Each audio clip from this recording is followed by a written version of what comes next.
Hi, everybody. My name is Itai. My gender pronouns are they, them, theirs. That song that you just heard a little snippet of was Ripple by the Grateful Dead. And I am a singer-songwriter. I have been writing my own songs for about 20 years. I've been playing the piano for about that long.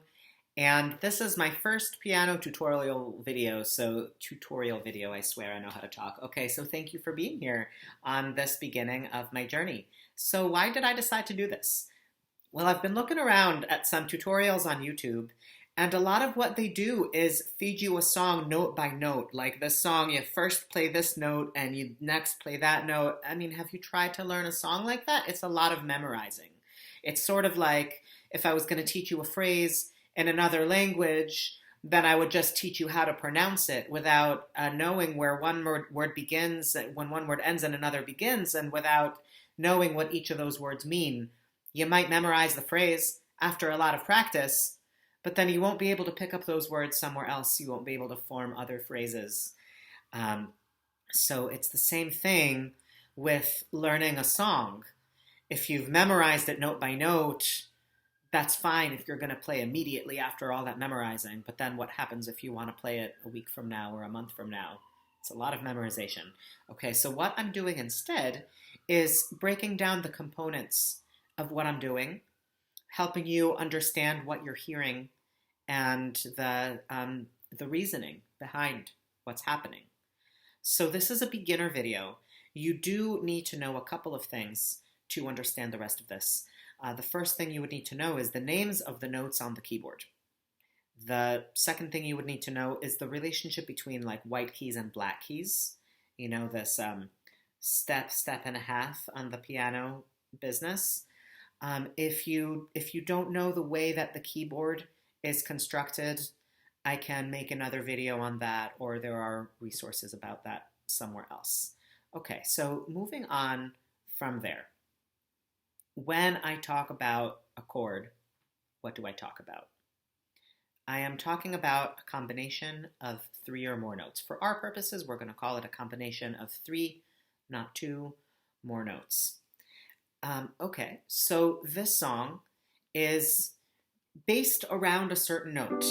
In Western music and music that's based around chords, there's a certain home base. In this song, in Ripple, if I knew the way, I would take you home, and home right here is this note. This note happens to be G. Before we go on, I want to tell you something about what's called relative pitch. Most people don't have perfect pitch. So when I'm talking about the song is based on G, I'm talking about this recording happens to be in G, and I happen to be singing it in a way that starts and ends and revolves over here. If I knew the way, I would take you home. But guess what? When we're talking about notes and chords and stuff like that, we're not talking about them in exact location. We're talking about the relationship between them. What do I mean by that? I mean that I can do that same thing revolving around a different note. I can go, if I knew the way, I would take you home. Or I could go, if I knew the way, I would take you home. Or I could go, if I knew the way, I would take you home. So that's called being in a different key, because your voice might be better for some keys than others. Why am I getting into this? Because it's important to know that you might see a chart for a song in different keys, or you might be confused about why it also sounds right when I play it here. That's because we're not talking about exact notes. We're talking about the relationship between them. Okay, so let's go on. Our first chord that we're going to learn is G. I know that this is upside down. We're just going to try our best. So a chord, combination of 3 or more notes. In it, you hear what's the most prominent, right? Home, I hear this one, that's what it's accompanying me. My melody note is here. But this chord also starts the song. If my words did glow, my melody note is here. But my chord is still G. It's still these three notes. Those are the notes that accompany that melody. Okay. So, but wait a minute, Itai. You didn't do this. You didn't go, if my words did glow. You did this. If my words did glow with the gold of sunshine. That's a lot more than three notes, Itai. What are you talking about? Yeah, that's true.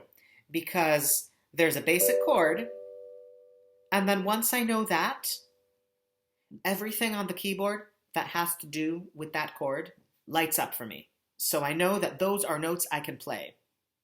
And that's going to be later on into your process. But before we can do this, if my words did glow with the gold of sunshine, and then play all those notes, we're going to start by knowing these three. These three are that chord of the song, G major. It includes your home note, your root note, what's the most prominent, what you hear the most, the note that names the chord, and two more that are related. That's called a major third and a fifth, because 1, 2, 3, 1, 2, 3, 4, 5. The fifth is the most closely related to your root note. It sounds consonant, right? Like a bell, clear. Here's another one. Here's another one. That's what I was demonstrating before about relative pitch, the relationship between the notes, not their exact location. These have the same relationship as those. You hear how those all sound the same. You hear how those don't always have white keys in it. For example, here's a fifth. Sounds like that. I have a black key there because I have the same distance. This is the same distance as that. 1, 2, 3, 4, 5. It sounds the same, even though there's a black key in it. That's why it's important to know the way a keyboard is constructed, because you see how here we have that space, no black key, between B and C. Here we have that space too. That's going to mean that you might have some of the same intervals, some of the same relationships between notes, some with two white keys and some with one black key and some with two black keys. So don't let that throw you off, because we do have a chord in the song that includes a black key. We're going to get there. So anyway, we have a fifth, we have this sound, the note that's most closely related, and in between that root and the fifth, we have a major third. Major as in big. 1, 2, 3. 2 steps above your root note, above the note that names the chord. It's going to have a bright sound. Ta-da! Right? A major third as opposed to a dimmer sound, a minor third, which I can talk about in a different video. But the point is that your chord, your major chord, is made up of a root, a major third above it, 2 steps, and a minor third, a step and a half, above that major third. That same note, that's a minor third, that's a step and a half, above your middle note, above your B, is also the distance of a fifth from your root note, from your G. So here are some intervals, here are some distances between notes that we just learned. A fifth, 1, 2, 3, 4, 5. A major third, 2 steps, 1 step, 2 step, 1, 2, 3. A minor third, a step and a half. This is half a step. 1, 2, 3. A major third sounds like a doorbell. Here it is somewhere else. Here it is in a different place. Notice the black key. Those all have the same relationship to each other. 2 steps, step and a half, different kind of relationship. Sad doorbell, or like oh dreidel, dreidel, dreidel. Yeah, that's that relationship. You hear it in other places. Minor thirds. Notice some are on white keys, some include a black key. This is G major. G, B, D. In any order. This is G major, G, B, D. This is G major, B, D, G. That's G major, D, G, B. This is why you need to know the names of the notes on your keyboard, because you gotta know that a G is also over here. Therefore, this is also a G major, and so is that. You're just scrambling them in a different order. Those notes together always make up G major on any instrument. Okay, so now that we get that chord, let's practice constructing chords. This song is going to have, I think, just 2 more chords. They're going to be C major and D major. So you tell me, we're going to start with the easier one, C major. What notes are going to be there? You have the note that names your chord, which is, of course, C. And now the harder part, a major third above that, and another note that's a 5th above your root, or a minor third above your major third. Here's your root. 1, 2, 3, 4, 5. That's your 5th. And the note in the middle. How do I know it's this one and not that one?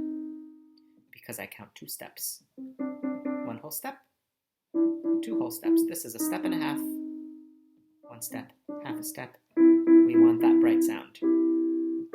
So this is one way to do it. 5th first, 1, 2, 3, 4, 5. Or we could go, I have my root, I have my major third, I have my minor third above my major third, step and a half.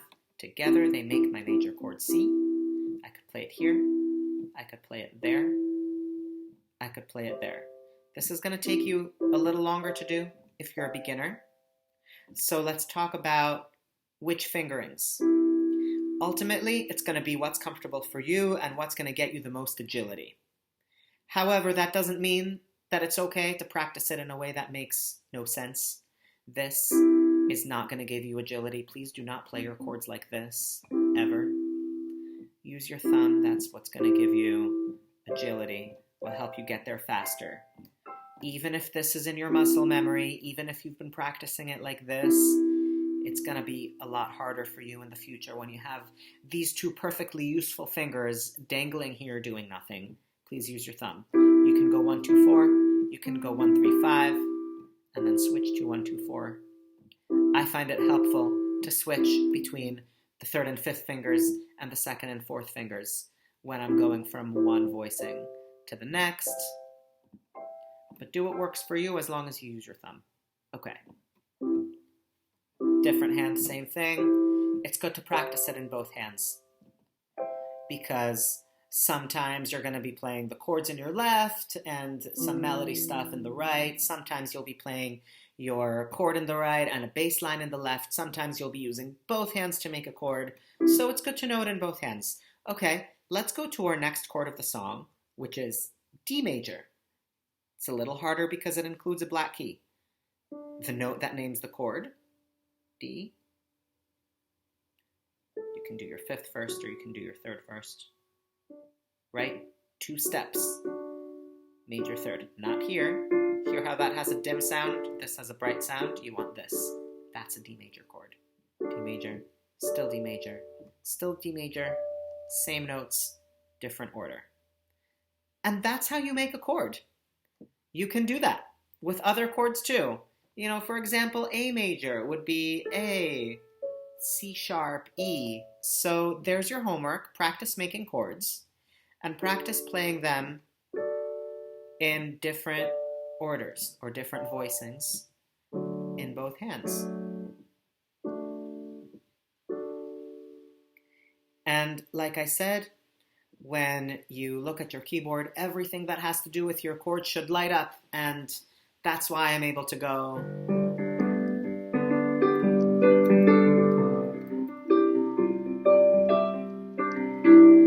And there were some passing tones too. I'll talk about that in a different video. But at the basic level, there's learning your chords. And I believe that's all. So if you have any questions about this, please contact me, support@itaigal.com. And if you want to check out my music, I got a band, Itai and the Ophanim. I'll put a link in the description. And thank you so much. Looking forward to having you join me for the next video, and best of luck practicing.